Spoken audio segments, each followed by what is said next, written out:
question, ready?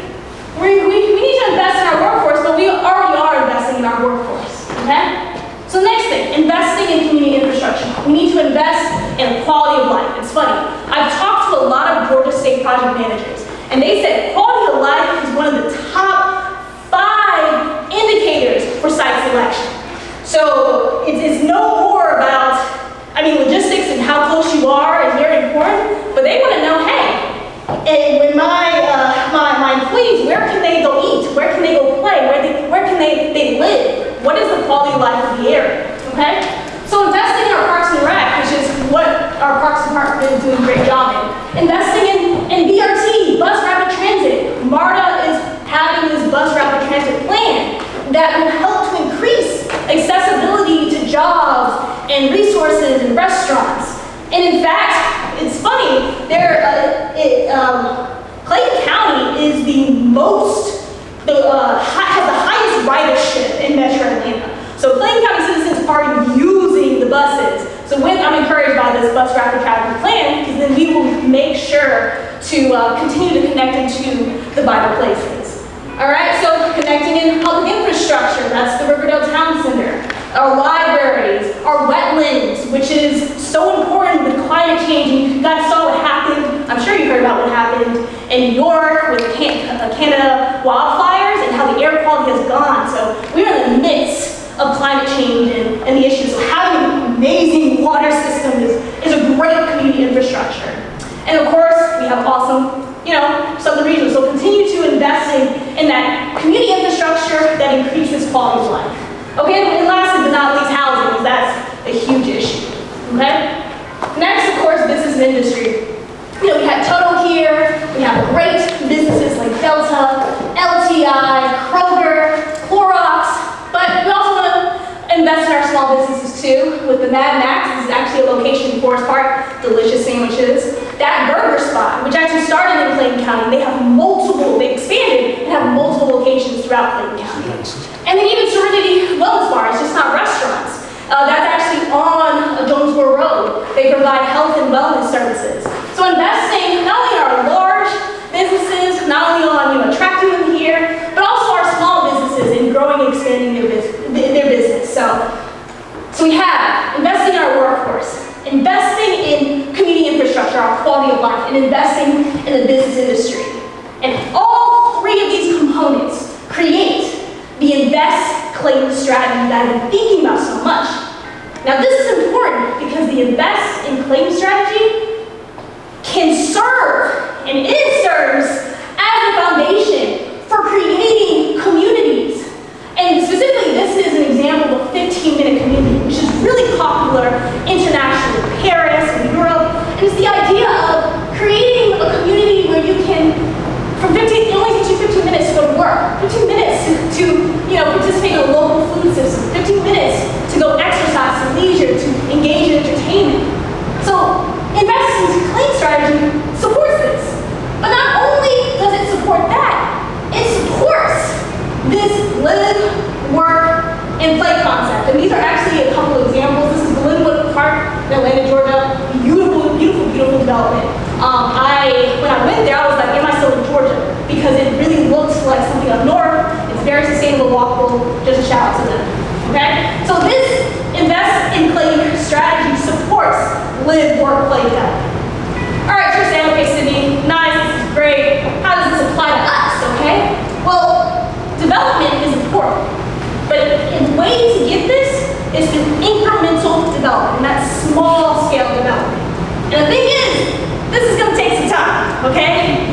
In order for your community to be sustainable and resilient for economic growth, you gotta make sure you don't grow too fast. I know we had this recent development with the Roman United. A scary thing about that development, perhaps because it was such a big project, is that it might have displaced some of our local community members who add so much to the culture and vibrancy of our community. So when we're thinking about development, let's take it small, let's start small, and build out so we can make sure that we have a resilient community. So again, it takes time, so let's take our time through incremental development.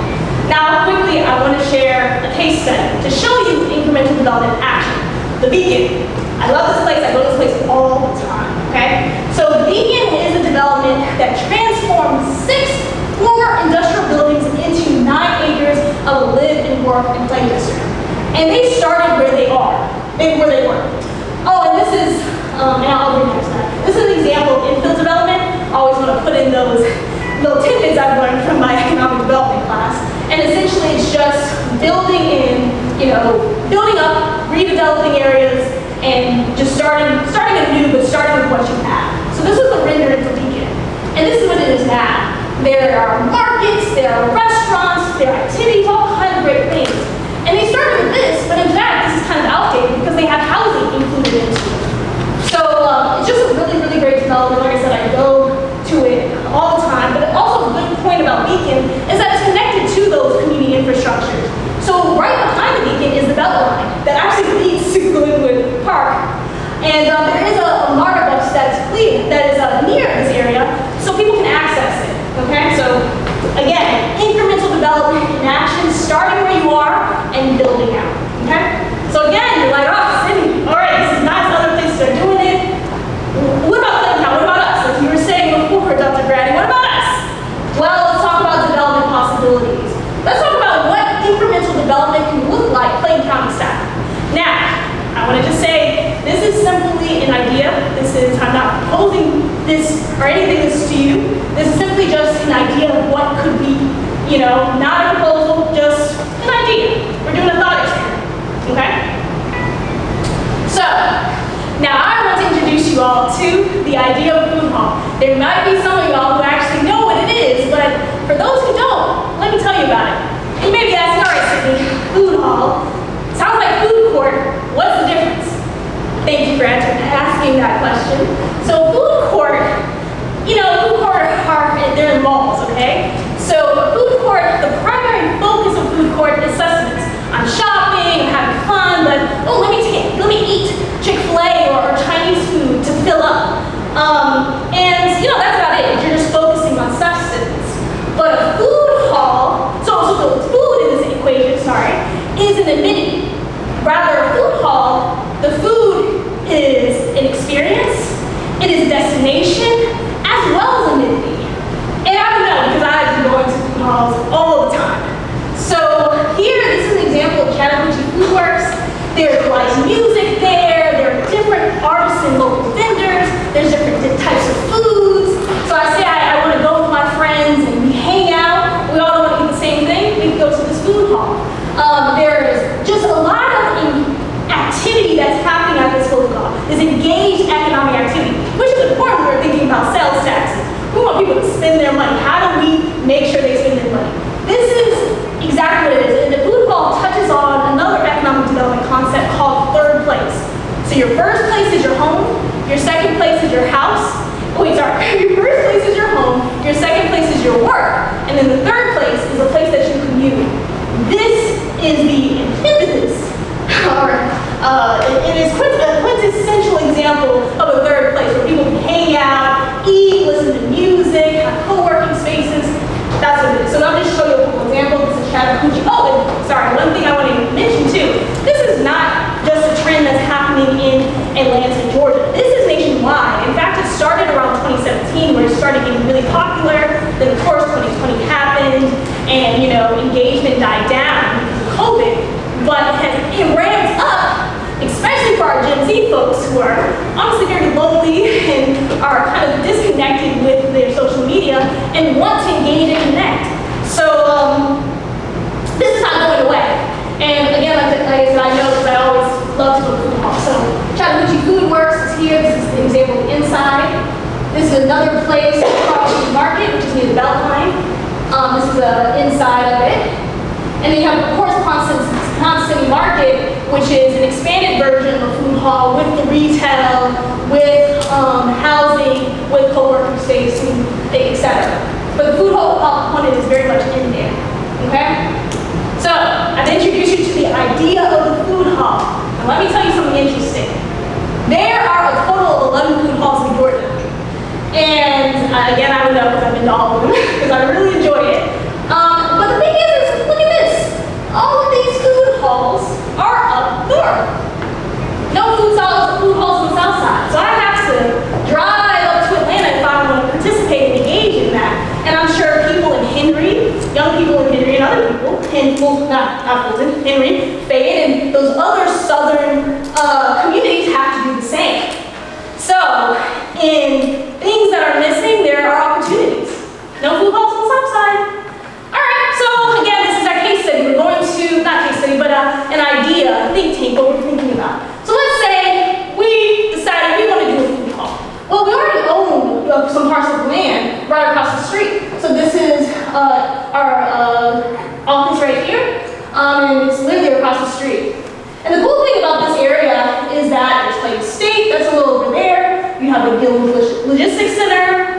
You have I-75. You have a parking deck that's perfectly there, that's sitting empty. And you have the National Archives. So this location is what I would call a AAA location, okay? There's an active audience. It's accessible. And it's an area poised for growth. You have a MARTA station that's 2 bus stations that are here, and you have a trail system that connects to it. Again, a AAA location. All right, so what would this look like? So we could start, potentially, if we were, wanted to do this, doing a food hall. This is an example of food hall in New Mexico and Albuquerque. It's really interesting. They used storage containers and created this really cool vibe for their community. So you can put, the acreage is not that big, but you can definitely start with a food hall situation here. So start with it. But that doesn't mean you have to stop. Remember, we're talking about incremental development. You can add over time. Add in the retail. Add in the housing. You can really build this out. And it's been great because I've had the opportunity to speak to a lot of developers. I've had the opportunity to speak to community district, community development financial institutions that are interested in investing in minority, majority communities. So I've talked to a lot of local partners and even regional partners that have done this, have started small and grown up. And they're doing quite successful. So it's a potential for doing something that's really great, okay?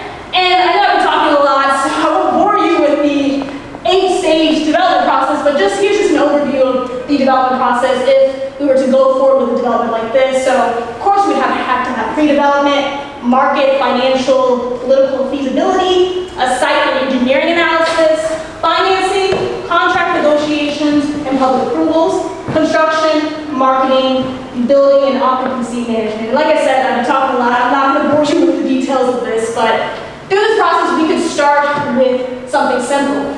And again, going back to the strategy, this investment strategy, along with incremental development, serving as a foundation for incremental development, can, and let me pull the point home, incremental development plus the invest and claim strategy can equal the live, work, play concept that we desire.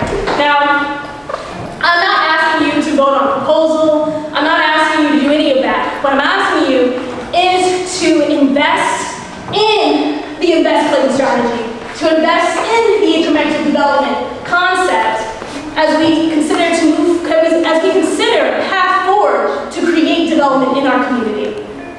Thank you.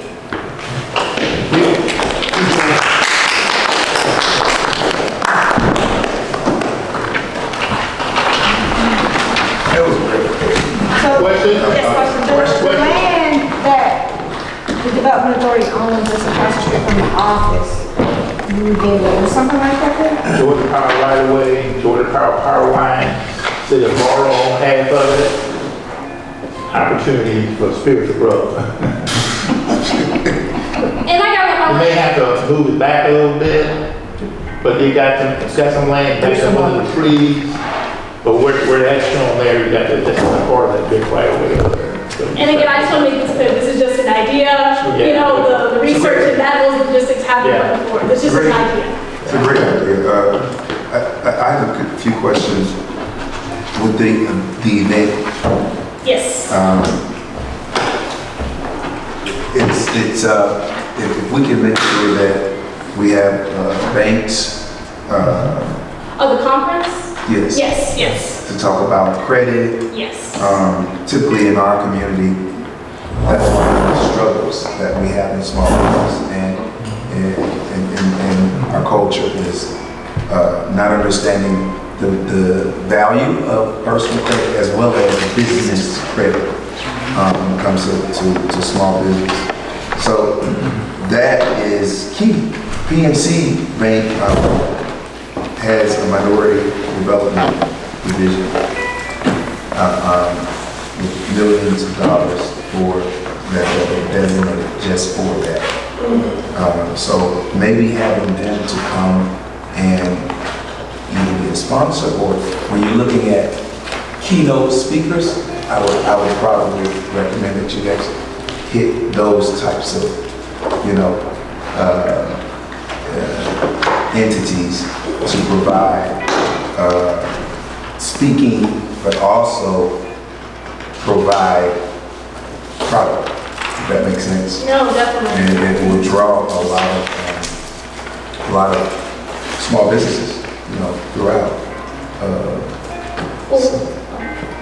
Well, one thing I want to say, I will definitely, I'm not an entrepreneur and I'm not a small business owner, so I'm definitely, if you have insight, I'm ready to hear. We want to make sure that this event is what's best for our small businesses and it's productive. They're spending a full day with us. We want to make sure that they, have an understanding of, oh, this is great. And one thing I want to do, I really want to make this an annual thing, by really connecting our small business ecosystem. So yes, please tell me. You know any connections, let me know. I'm happy to, to Maybe connect call. with someone from the Small Business Association also to see if they can come to talk about the resources that are available and free. Right. Score And the mentors. grants and the loans. I've spoken to SCORE as well, so, I would recommend, in Granddaddy, Illinois, Georgia is investing that.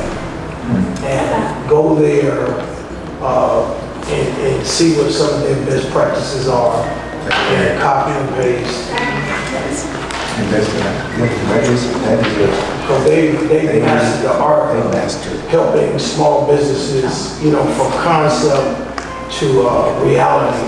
They've done that quite well lately. Yeah, they have to push grants out because they have so many coming in until they just have to just push it out.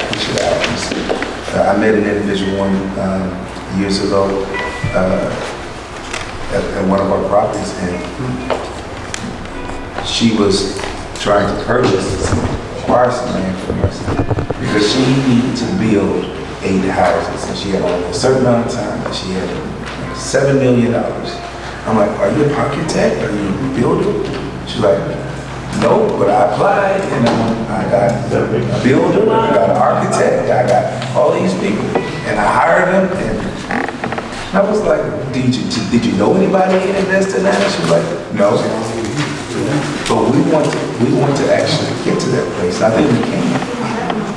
Definitely.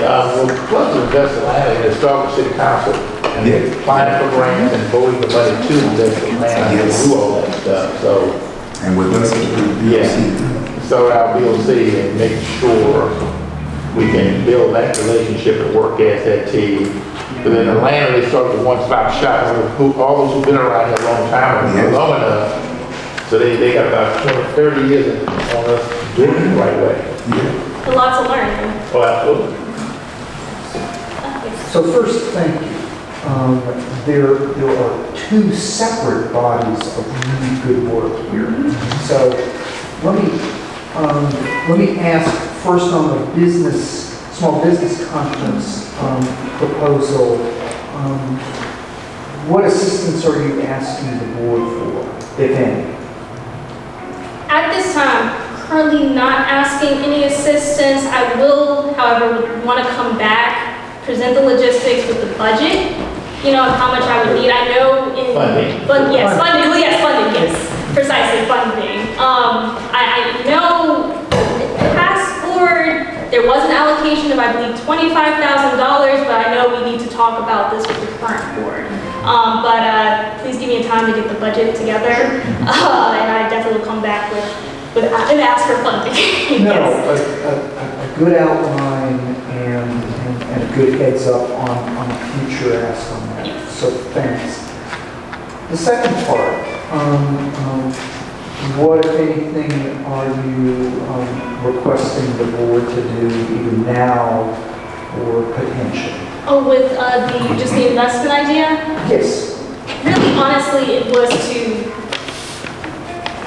kind of just, if an opportunity came about, potentially, if you would be, just kind of honestly to gauge the board on the understanding of whether or not this idea, this invest strategy is something you guys would be interested in, or, you know, it makes sense to you, first of all, and the incremental development. So it really, I wanted to present it, share an idea, and gauge, you know, the board's feeling on it, honestly. So, and like I said, I've had a lot of great conversations. Of course, it hasn't been committing anything, but I definitely have the contacts, and in exploring this idea, have talked to several entities that would potentially or may be key players in actually executing a development, a type of incremental development using the investment strategy. Investment in plane strategy. The full house concept has great potential because of the limited number of restaurants available in Clayton County for those who might want to go enjoy a decent meal outside cooking. So I think that's something that really should be considered deeper if it's as easy as. I would say it's not easy. I know that it's not easy, but if it's something that's attainable. Okay, yeah. With the right amount of sponsorship. We're all tired of driving past that one. Let's say that. Yeah, but think about some of these big box stores we got sitting here, bacon, ham, bacon, the Terra Mall up there, Riverdale Road, 1941. Great opportunities. Most of those locations in Atlanta was abandoned buildings that was purchased, easily purchased, pennies on a dollar, and it was, so a big part of the land and the building, you got to do nothing. It was revolving infrastructure,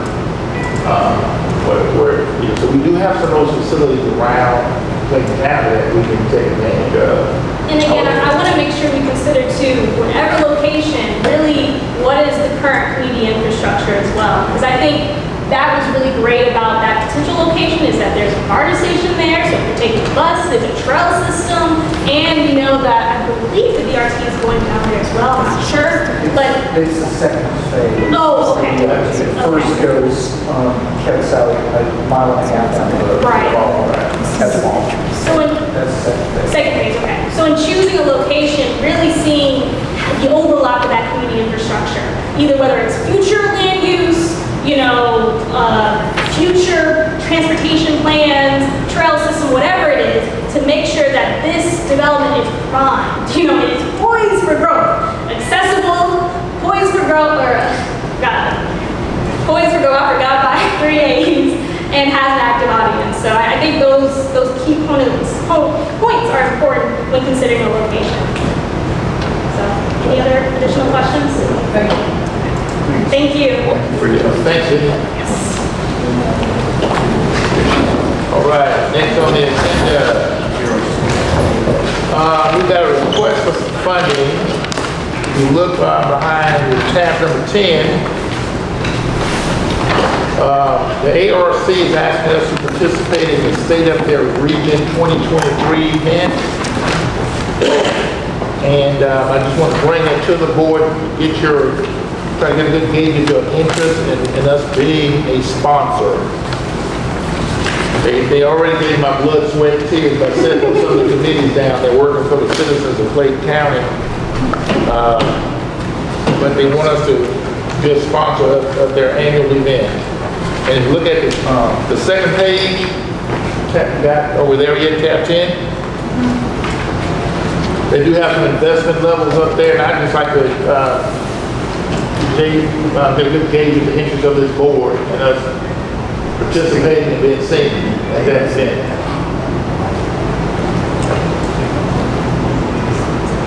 This is one, did they have this every year? Yes. This is like a lot of the other ones that we all, Yeah. I think Well, you have the ARC, you have the Georgia Chamber, and all of half of these, but with the ARC, you know, that's like I said, we do have some blood, sweat, and tears in it. That'll be me. Where is it going to be held? Well, let's see, they spell it out here. typically, these things, if it's gonna be like the other one, it would be held at the Georgia World Congress Center. They have a couple thousand people show up, and that's the only venue that can see over 1,000 people. But if we support it, we'll get some seats, and I'll make sure that, the board members invited. Starts at 7 a.m., October 27th. Too late for me. I won't be there. 7 a.m. Too late for me. I said it started when? 7 a.m. I'll be sleeping now. 7 a.m. is a breakfast. The last time we had one of these, they told me it started at 7 a.m. I got there about 2 hours before everybody else when I got there at 7 a.m. So it couldn't start.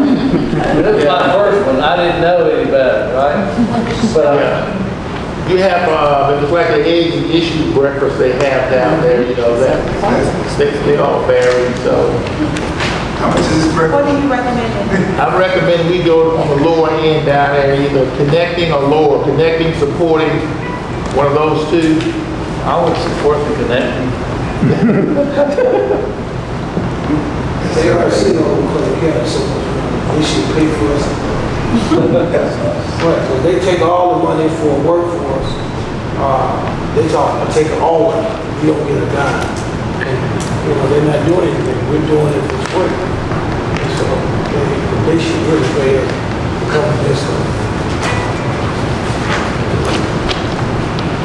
You gonna get a buffet? Beg your pardon? Buffet? Buffet? No, the number shouldn't be buffet. You can't buffet that many people.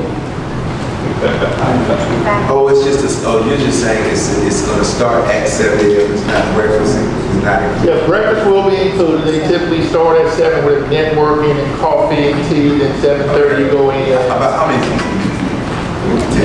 In the past ones, it's been running 1,000 people there. Okay. It's not a small event. Have you been to one recently? Yes. Yeah, how was it? It's not a cattle call. I mean, there really is action. I think the city of Jonesboro still uses the award that the ARC gave them for effective use of development money in the restoration of downtown Jonesboro. So I think it is. All organizations legitimately deserve to be interrogated about what the payback is. But I think the ARC in general is as good a large organization for support. I would also, but that's enough. I think I pine in with my colleagues and say connecting sounds about right. And that's what we donated that much for the support of the state of Clayton. We supported this thing. Which started later, right? Well, absolutely. Got questions there? The Council on Quality Growth has lunch. Yeah, Council on Quality Growth. So moved. Okay, a motion, any more questions? A motion to support it, the recommendation is made by Dr. Hines that we support it at the connecting level of 5,000. Second. Okay, we got first by Mark Christmas, second by Mr. Brady. All those in favor, show your hands. All those against, so it's unanimous, we'll get them a check. Okay, next on the agenda. Next on we got the, tab 11, City of Jonesboro, access and support their 5th annual Juneteenth event. Absolutely. Go. Absolutely. So move, look in your book there, we got several levels. We got sponsor level. Goal